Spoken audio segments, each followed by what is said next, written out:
it's me again, Kitara and Nilamang. For this video, I'm going to show you how to draw a Lewis structure and how to share the bond together. Oxygen has 6 dots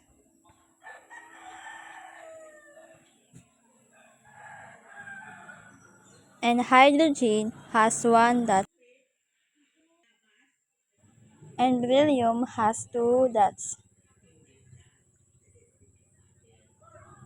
and nitrogen has 5 dots.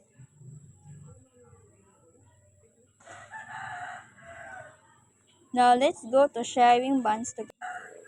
We have each 2. So hydrogen has 1 dot and connect them, it have single bond. And it have CO2. So carbon has 4 dots and oxygen has 6.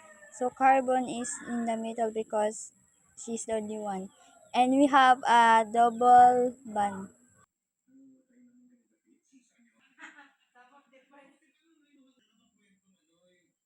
And we have into nitrogen. So nitrogen has 5 dots.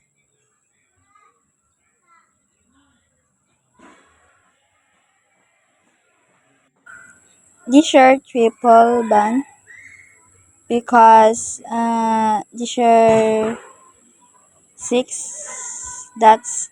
So that's why it's triple bond.